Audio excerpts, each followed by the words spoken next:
Right, hello everyone, welcome to the weekly forecast on gold. So I got a plain gold chart and we're just going to go over everything to look at for gold this week and as quick as possible and as simply as possible. Links all in the video description, as you all know. Let's get on with it. So we've had the big upwards move last week, big upwards move followed by a big bearish move going into the close of the week. Insane kind of volume going into the market, and then you have the fundamentals. So what people would be looking at this week is, for this area we had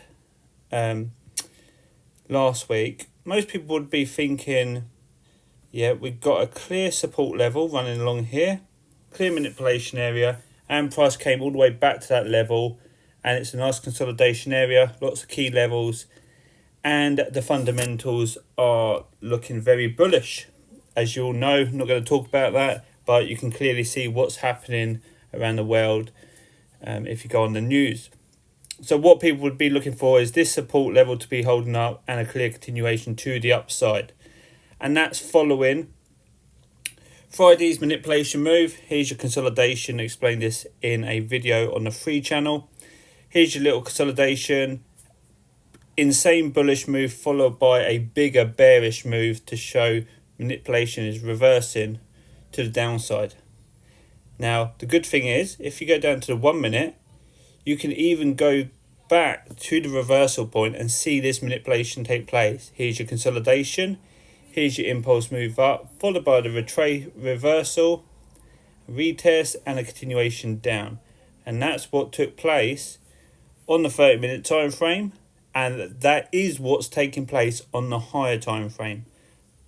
So like I explained in that video, you see this on all time frames. So here's your consolidation, there's your fake out, and there's your impulse move down to show the true direction. Now if we zoom out even more, hourly time frame, you can't really see anything apart from this consolidation down here. So we go to the 4 hour, and what you can see here is this is your consolidation. This is your fake out move, and this downwards move is your true direction. So what we're doing this week is looking for a continuation down. Now that does not mean price can't open to the upside. So you might get a market opening to the upside. A lot of, it might be a massive gap to the upside. Let's have a look if there's any levels. So the only level you'd be looking to mark up is this area, but it's a very high level. So I'd be very surprised if we went all the way back up to that area. But that's something to look out for, is this bullish move. So that's one scenario. Retracement with the opening, followed by a continuation down. And what that'd be doing is getting the panic buyers, the retail news followers have seen the news and they're thinking, okay, I need to just buy everything, and they will start buying on market opening, when in fact it would just be a retracement for a continuation down. And what you have to do is get into the market at specific areas and times, and that, to me, if that happens, it will be panic buying. So as you all know, it's not good to be following all the panicking in the market. So that's one scenario.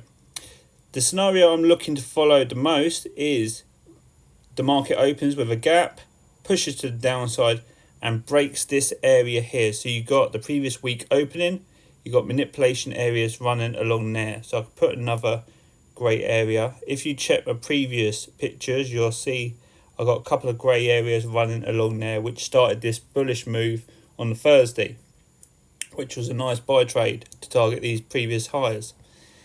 So this is your main area you would want to be breaking. So what that means is, if we take a picture, this whole area is your consolidation. This bullish move is your fake out to collect the buy side liquidity. And then what you're seeing at the moment is the start of a reversal to the downside. So you need that level to start breaking.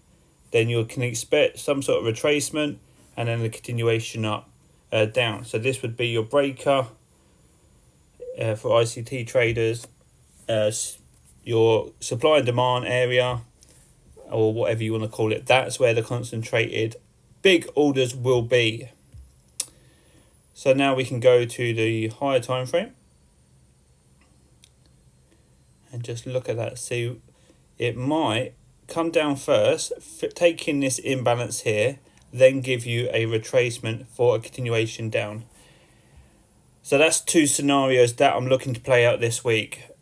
A higher retracement first, followed by a continuation down, or this level to break, followed by a retest and then continuation down. But my main direction is for a continuation down, despite the news.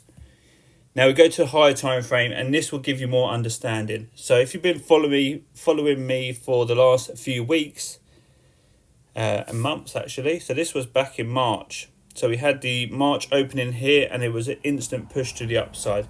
And I kept saying in the weekly forecast, when price moves like this on the monthly opening, you're likely to get that area targeted again. So what I'm looking for is an even bigger push down to target this area. Obviously, I'll target smaller areas before, but this would be my main opening, this monthly opening here. So I'm looking to target this area first. Daily bullish FU candle here, this little red candle followed by the big green one. So that'd be the first resistance area, followed by the gap here, the monthly opening of April. And then you have this, obviously, consolidation. I expect this to break, so it's not really a big resistance. And this would be the main target down here at the monthly opening of March. So that would be what I'm looking for. I'm seeing this at the moment as your main reversal point. We are midway within April, and it would make perfect sense for a reversal to start happening, especially with the news that has already been in the news. They've been talking about it for quite a while. It's just started to happen this weekend. So I feel like they've already planned their positions. They're already getting into the moves. And whoever follows it from now will be late entering the market. So that's why I'm favouring the continuation down and looking for a deeper move to the downside this week. Let me just put the Smarten the chart up, and I'll post this on the free channel so you don't, for people that don't want to watch the video. So this is what I'll be looking for. If we open with a gap, expecting a retracement higher, that'll give a higher price to sell at, then I'll be focusing on the downwards move. And the main area I'd be looking to break this week is this this manipulation area from last week. So that's what I'm looking for. That is the setup for this week, and that's what I'll be following. So hopefully that's all clear. We're following the higher time frame. We're seeing this as the start of a reversal, and everything makes sense. Just got to wait for price to hit these key areas and show us more confirmation on direction now. Links are in the video description. I'll make a shorter video of this for the little short YouTube things for people that don't have much time. But that's what I'm looking at this week. There's a nice bit of liquidity to target there too. Yeah, message me if you've got any questions. My links are in the video description. Take care. Have a good day. Have a good week. And hopefully you make some profit this week. Goodbye.